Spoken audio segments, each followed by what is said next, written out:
Ini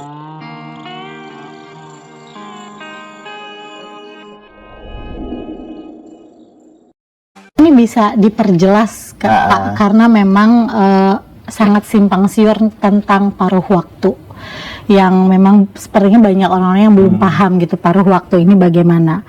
Isunya kan paruh waktu itu jam kerjanya full tapi gajinya separuh. Tapi ada juga yang bilang kerjanya setengah hari gajinya full gitu. Oh, enak banget kalau gitu, atau bagaimana gitu, apa benar seperti itu bisa atau bagaimana paruh Pak? waktu semua ya. Iya, paruh Jadi waktu. gini, konsep paruh waktu itu sebetulnya muncul ketika ada komitmen kita. Pertama, tidak boleh ada PHK massal.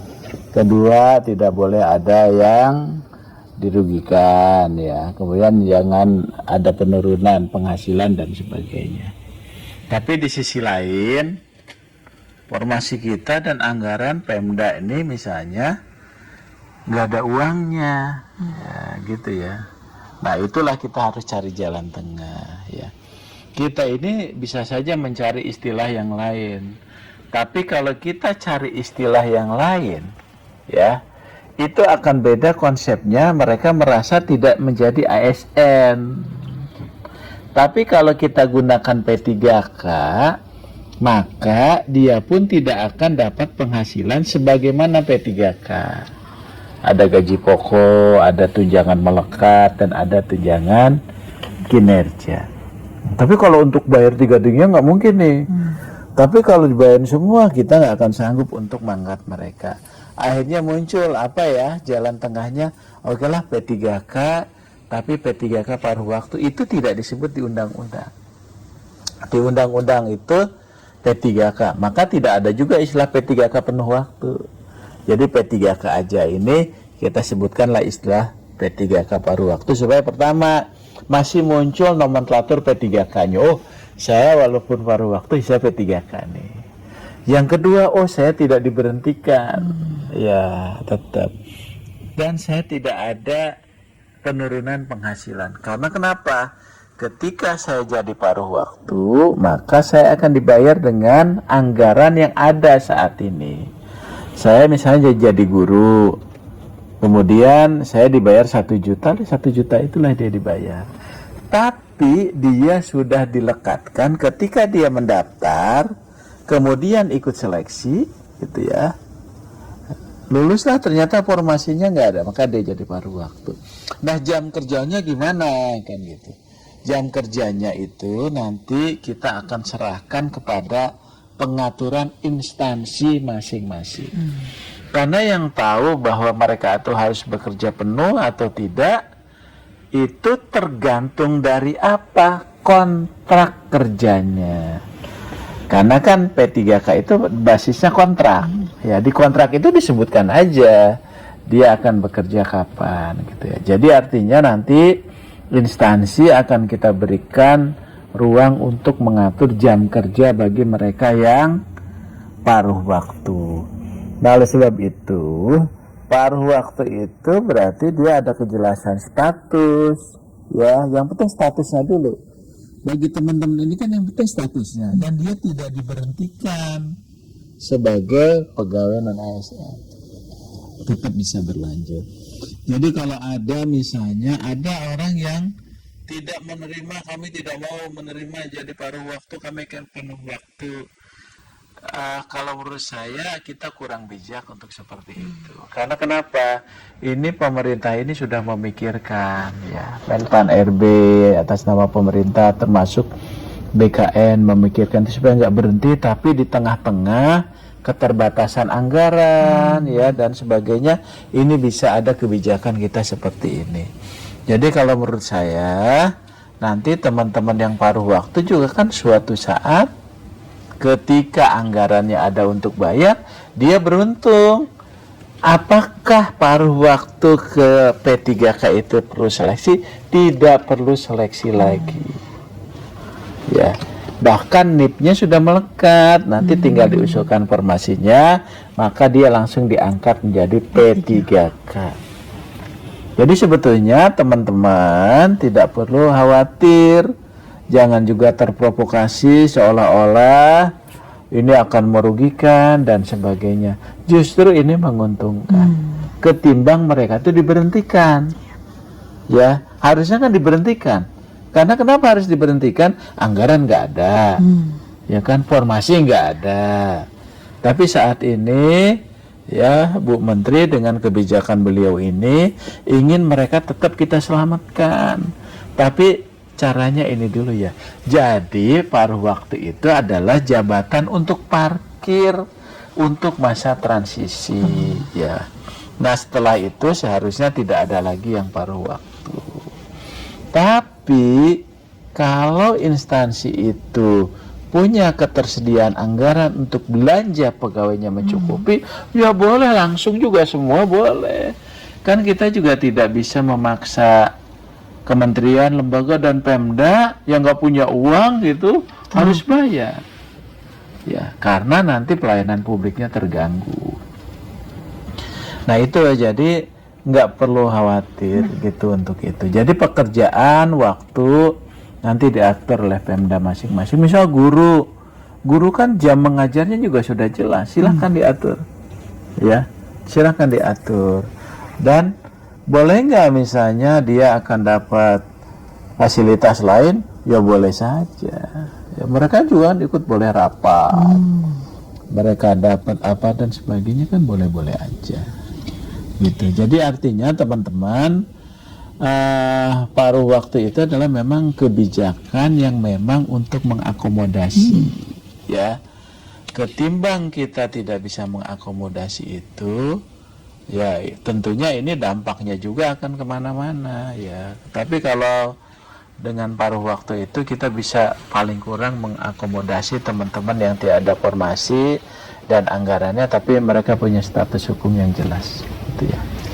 Nah, siapa saja nih Pak yang masuk ke P3K paruh waktu nih Pak? Jadi P3K paruh waktu itu yang pertama mereka yang terdata dalam database BKN. Prioritas itu ya Pak ya? Itu prioritas. Ya. Kecuali kalau ada kelebihan. Yang kedua bagi mereka yang telah mengikuti seleksi tahap 1. Ya, tahap 1 walaupun dinyatakan nggak lulus, dia jadi P3K karena nggak ada formasinya. Jadi istilahnya nggak ada lulus dan nggak lulus sebetulnya. Jadi artinya yang penting dia mengikuti seleksi.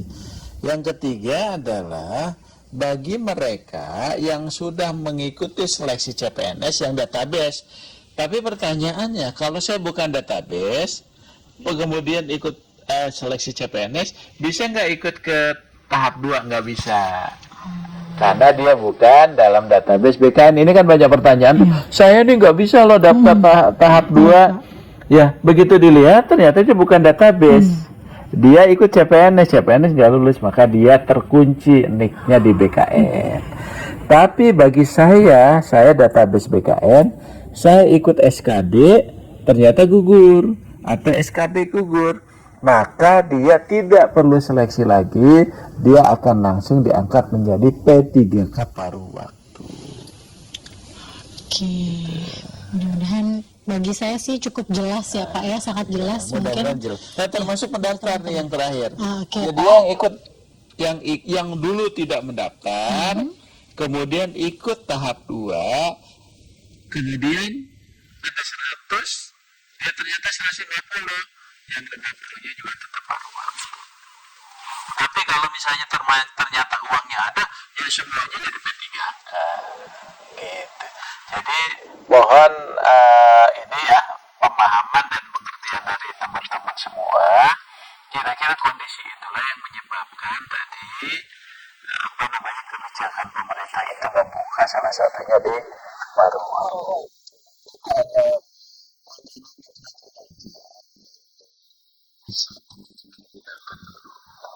Tapi jenis jabatannya sama. Ada guru dan tenaga kependidikan, ada tenaga teknis, dan juga ada jabatan-jabatan pelaksana. Ya. Itu sudah jelas ya Pak sebenarnya. Sebetulnya ini kesempatannya bagus kalau menurut saya teman-teman. Cuman kan kadang-kadang mungkin ini komunikasi antara Pemda sama internasional itu sudah Bisa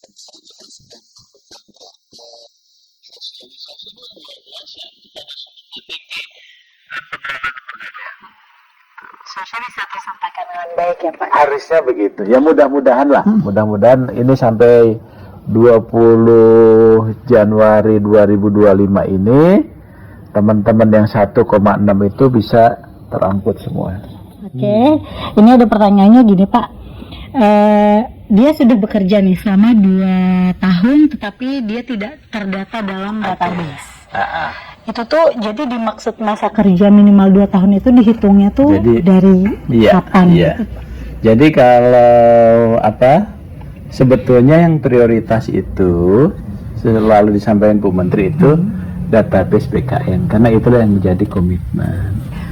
Tapi juga misalnya kalau ada yang memenuhi syarat, ya boleh juga, tapi tidak prioritas. Jadi artinya 2 tahunnya dihitung mana ya? Dihitung kalau kembali ke Permen 6 2024 itu ketika saat mendaftar. Tapi ini sebetulnya saya melihat Pak Waka ya, yang dominan itu ya memang teman-teman database BKN gitu ya. Jadi mungkin tidak terlalu banyak gitu ya. Dan itu juga tidak melebihi data yang ada dalam database BKN. Bahkan masih kurang ya Pak, masih di bawah ya data Pak Waka tadi. Masih di bawah itu. Jadi artinya ya memang dihitungnya kalau kita kembali ke Permen 6 itu pengalaman itu sampai dengan pada saat dia mendaftar, dan harus dilakukan secara aktif dan terus menerus. Tapi yang lebih penting saya ingin sampaikan Pak Yomo tadi, Pak Wakil tadi, bahwa pertama hati-hati dengan modus-modus penipuan dalam bentuk apapun juga. Jadi jangan pernah percaya nanti mengatasnamakan, kan ini banyak juga mengatasnamakan Kemenpan, BKN ya. Terus yang kedua yang penting adalah kita kan sudah melewati masa pendaftaran ya, jadi tolong Panselda ya itu juga betul-betul bijak ketika melakukan seleksi administrasi. Karena ini kan komitmen kita. Jadi jangan sampai ada resah dikit nanti di TMS kan gitu ya. Jadi nggak ada istilah itu. Karena prinsipnya dia mendaftar, dia ikut seleksi, mohon teman-teman di Pemda ini jaga dan bantuin ya teman-teman. Karena mereka sudah punya komitmen, apalagi sudah bekerja Pak ya. Khususnya bagi mereka yang sudah terdata dalam database BKN. Jadi betul-betul nanti teman-teman ini diberikan ruang, karena inilah kesempatan besar bagi mereka untuk menjadi P3K atau P3K paruh waktu, supaya tetap pelayanan publik kita bisa berjalan, kemudian juga status mereka itu menjadi jelas ya. Tapi tadi kita pun sama-sama baik teman-teman PWNN ASN, baik pemerintah, menjaga ini sesuai ketentuan peraturan perundangan ya, Pak ya. Jadi kalau kesempatannya ini sudah cukup luas lah bagi kita ya untuk memberikan ruang.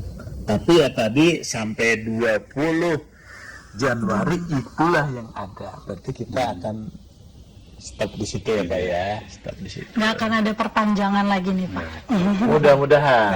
Karena ini saya kira juga ini kan terkait jadwal ya Pak ya. Jadi kalau itu berpanjang terus ini kita nggak akan selesai. Terus juga ini perlu kami sampaikan. Kemarin kami Pak Waka, kami runtut tuh, ternyata banyak sekali sosialisasi, rapat koordinasi lebih dari 10 kali yang kita lakukan dengan Pemda. Terakhir kami dengan Pak Kepala BKN, dengan beliau juga, dengan Pak Waka, itu dengan seluruh kementerian lembaga, termasuk coaching klinik. Jadi kita nih udah sangat teknis, ada 4-5 kali coaching klinik Pak, dari mulai 2023 ke seluruh Pemda-Pemda, supaya dia mengoptimalkan tenaga non-ASN-nya. Jadi arahan Bu Menteri, coba ini disosialisasikan terus. Dan itu sudah kita lakukan. Dan terakhir, ketika ada Kepmenpan 15, 16, termasuk jadi surat Pak Mendagri dengan surat Bu Menpan, itu khusus tuh BKN, ya Pak Kepala, Pak Waka dengan timnya itu langsung bergerak. Termasuk juga Bu Menteri menyapa juga teman-teman dari Pemda itu supaya memotivasi, ayo lakukan apa namanya tata kelola ini dengan baik dan memberikan kesempatan yang seluas-luasnya. Gitu.